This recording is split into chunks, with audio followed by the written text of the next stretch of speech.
They thought the war had broken him. They thought 10 years of sand, blood, and silence had left him hollow. But nothing could have prepared Adrian Carrion, a decorated major of the U.S. Army, for what waited inside the attorney's office on that cold afternoon. The polished wood table glistened beneath the lights, the smell of leather and ink heavy in the air. And there he sat, shoulders squared, uniform traded for a simple suit, eyes hardened from battlefields far away, yet still vulnerable in this room filled with family. The will was read aloud in slow, deliberate words. Victoria, his sister, beamed as her name followed the promise of $8 million. His parents sat with smug satisfaction, as though wealth were proof of their superiority. Their long-held belief that Adrian's life had been a mistake now rewarded. And then it was Adrian's turn. The lawyer cleared his throat and announced the inheritance, left for him an old military jacket, frayed at the shoulders, faded to a dull gray, with seams stretched thin from decades of wear. A jacket once belonging to their grandfather, Edward Carrion. The silence that followed lasted only a heartbeat before the laughter came, a cruel chorus rising in that solemn chamber. Has the old man lost his mind? One cousin snickered. Another voice cut sharper, filled with venom. Handing him that rag is like sending him to beg on the streets. But it was Patricia, the matriarch, who pierced Adrian most. Her tone was cold, each word carved with disdain. That's all you deserve. A gay soldier who knows nothing but hiding behind a uniform and a rifle. The words struck harder than mortar fire. Yet Adrian did not speak. He rose slowly, took the jacket into his arms as if cradling a relic, and walked out. The door shut behind him, cutting off the echoes of laughter, leaving only the sound of his own breath and the steady beat of his heart. That night, alone beneath the dim light of his apartment, Adrian ran his fingers over the jacket. Every tear into the fabric was a memory, every faded patch a reminder of a man who once believed in him. His grandfather had placed this very jacket on Adrian's shoulders when he was a boy, caught in a storm, shielding him with warmth no one else offered. It had been more than fabric then, and it felt more than fabric now. He traced the seam along the shoulder, his fingertips brushing a peculiar ridge. The stitching was uneven, almost deliberate, as though it concealed something hidden. He pressed his hand against it, heart pounding with an instinct that a soldier learns in war when something is not what it appears. It never is. For Adrian, that battered jacket was no insult, no mistake. It was a message. In moments like these, people expect to inherit money, houses, or titles. But sometimes the greatest inheritance is not wealth at all. It is memory, resilience, and the faith of those who truly know your worth. And as Adrian held that jacket tighter, the lesson was clear. What the world mocks might be the very thing that saves it. If you believe true legacy lies not in fortune, but in love, memory, and trust, share your thoughts below. And don't forget to follow Heart Stories for more stories that reveal the strength hidden in unexpected places. The city outside his window slept, but Adrian Carrion remained awake, sitting alone with a jacket draped across his lap. The night was heavy, the kind of silence that presses on the chest. He traced every crease and scar of the fabric as though it were a map, leading him back through time. Each thread whispered of the man who had once believed in him when no one else did. His grandfather's hand had lifted the jacket and placed it over his small shoulders during a childhood storm, shielding him from rain and fear alike. That memory returned now, not as nostalgia, but as a reminder that this garment had always carried meaning deeper than its worn appearance. His eyes lingered on the torn shoulder, beneath the rough fabric. Something felt strange, an uneven rise in the seam, as if it had been stitched with a purpose beyond repair. He turned the jacket inside out, his fingers following the ridge. The work was clumsy, a backward stitch. Not like the careful hands of a tailor, it was a secret sewn into the lining. With a sharp breath, Adrian reached for a small blade. His hands, steady from years of holding rifles, carefully parted the thread. From within the lining, he pulled a small object that glittered faintly under the lamp, a USB drive. sealed away and forgotten by everyone but the one who hid it. For a moment, Adrian simply stared, the weight of revelation sinking in. Why would his grandfather conceal technology inside an old jacket? He slid the drive into his laptop, the screen glowing in the dark. What unfolded left him breathless. Thousands of files appeared, labeled with codes and marked under one name, Project Evergreen. Adrian opened them, page after page revealing designs, research, and strategies for sustainable agriculture, irrigation methods, crop engineering, climate resilience, all meticulously developed. It was not a business plan. It was salvation, a project that could transform barren lands into fertile fields, bringing food and life to regions plagued by drought. Adrian leaned back, running a hand over his face. His grandfather had not left him a rag. He had entrusted him with the blueprint to save millions of lives. The jacket had been the vessel, not the inheritance itself. Every insult hurled at him in that reading room echoed louder now. But so did the truth the old man had chosen him for this. He thought of Patricia's voice, sharp and venomous, calling him unworthy. He remembered the laughter when the lawyer announced the gift. And yet here it was, a key hidden where no greedy hand would ever look, placed in the care of the only person Edward believed could be trusted.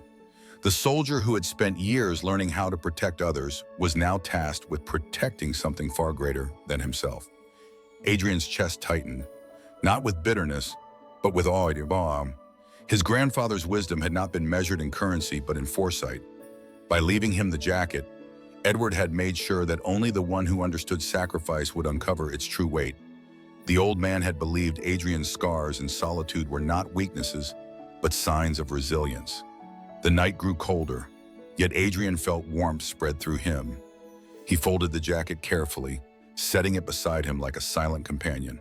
The world outside might still laugh, still doubt, still sneer at the gay soldier carrying nothing but a relic. But Adrian now knew the truth: what the world dismissed as worthless could hold the power to change its very future. And in that realization lay a lesson that burned brighter than anger or pride. Value is not always visible. Wealth is not always measured in gold. Sometimes what seems insignificant carries the seeds of transformation. His grandfather had taught him that love hides in gestures, memory hides in fabric, and hope can be sewn into the smallest of seams. Adrian Carrion had barely begun to understand the magnitude of Project Evergreen when the storm struck. It did not come from the desert winds or foreign enemies he once faced, but from within the very family who had laughed at him days earlier. Patricia, with her calculated cruelty, and Victoria, with her practiced smile, moved quickly to strike. They filed legal claims, arguing that the will had been clear. Adrian was given only a jacket, nothing more. The data inside, they claimed, was never his to keep. To them, the discovery of Evergreen was theft. Lawyers flooded the courthouse with documents. Headlines began to spread across Savannah's newspapers and television screens. Gay soldier claims control of secret agricultural project. One article shouted, twisting facts into spectacle. Another labeled him unstable, suggesting years of combat had left him broken, unfit to carry responsibility. Patricia whispered to reporters that Adrian had post-traumatic scars, that his judgment could not be trusted. Victoria added venom of her own, painting him as a desperate veteran grasping for relevance. The campaign was merciless. Adrian's name, once honored in military service, was dragged through mud by the people who bore his bloodline. Neighbors he had known since childhood glanced at him with suspicion. Strangers online argued over whether he was a hero or a fraud. Some called him courageous, but many more questioned whether a man like him, openly gay and living with the invisible weight of war, could be trusted with something that might save the world. Adrian watched the walls close in. The lawyers insisted the USB be seized until ownership could be determined. Patricia's side framed it as a matter of public safety, while Adrian's truth was buried beneath accusations of instability. His phone rang endlessly, not with voices of support, but with journalists demanding comment, each one eager for a headline that would sell. Through it all, Adrian remained silent in public, but inside he wrestled with a different kind of battle. On the battlefield, an enemy was visible, and danger came with clear warning. Here, the attacks were invisible, clothed in legal language and whispered prejudice.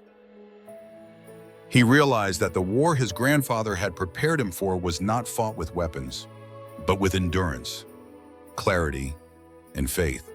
Nights grew longer. He would sit with the jacket folded beside him, the USB locked in a safe, and wonder whether truth could survive against greed. Doubt crept in when the news anchors repeated Patricia's lines about his supposed mental state. He had survived ambushes and gunfire. Yet the thought of losing Evergreen to those who would exploit it pierced him deeper than shrapnel ever had.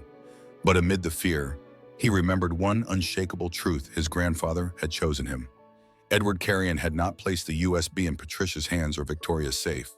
He had stitched it into fabric worn thin by love and trust, leaving it for Adrian alone. That choice was no accident, and if Edward had believed in him, Adrian could not surrender. The city's judgment still weighed heavy, but Adrian stood taller in its shadow. He would not yield Evergreen to voices that mocked his life, his service, and his identity. He had carried men from burning vehicles under fire. He could carry this. The education buried in this storm was harsh but necessary. Lies spread faster than truth, and appearances are easily twisted by those with power. Yet resilience is not about silencing the noise, it is about standing so firmly in what is right that the noise cannot move you. For Adrian, the lesson was carved into each insult hurled his way. Character is tested most not when celebrated, but when the world conspires to erase it. The courtroom dates drew closer, yet Adrian Carrion felt a quiet strength building inside him. Though accusations flew through headlines and lawyers sharpened their words, a single line from his grandfather's will echoed endlessly in his mind. The boy who knows when to wear the jacket, who knows who to shelter, will know where to look.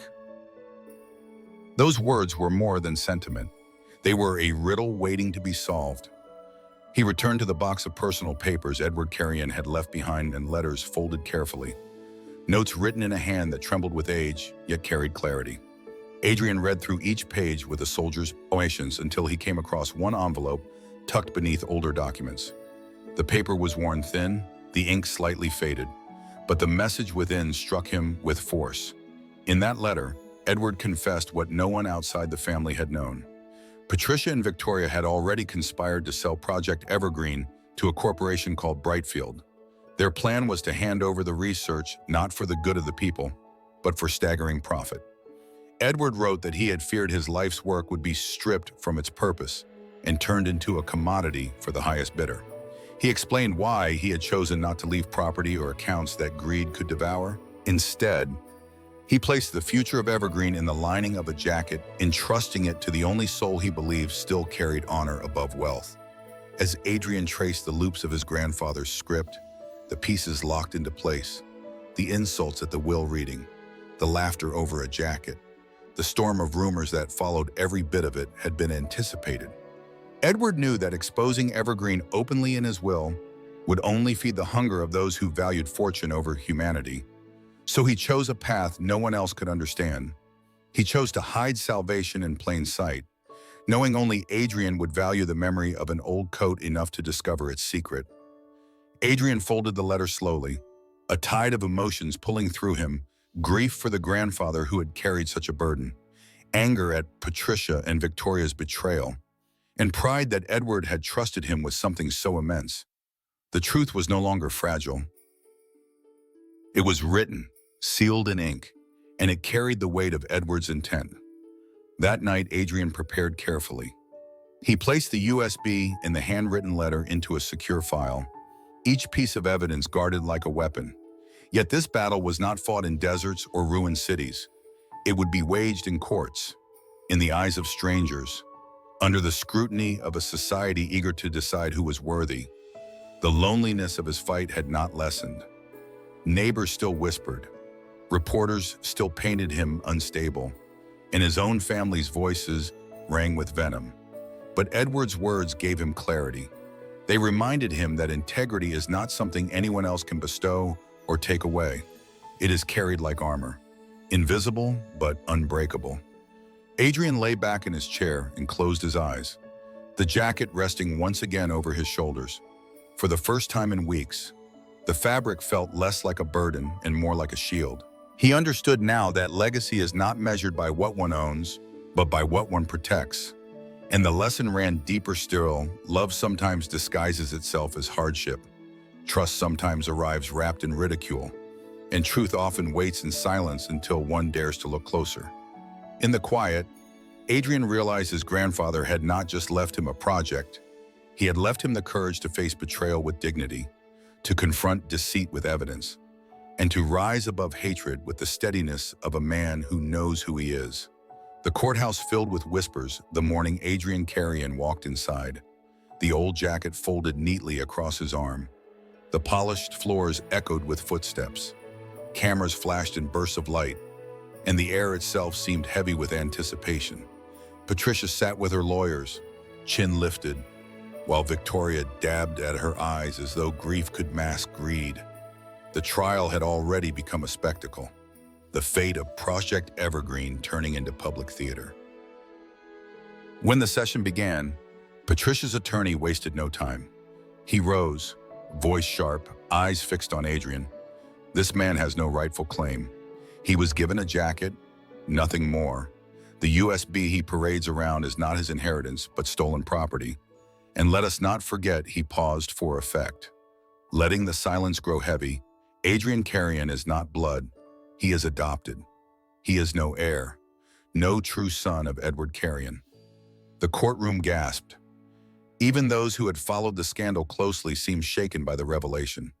For a moment, the weight of those words pressed down on Adrian's chest. He remembered being a boy, brought into the family not by birth, but by choice. That choice had been both a gift and a wound.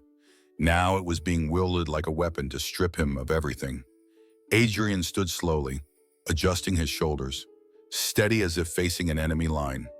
His voice did not rise, but it carried through the chamber with quiet power. Yes, I am adopted. That is true.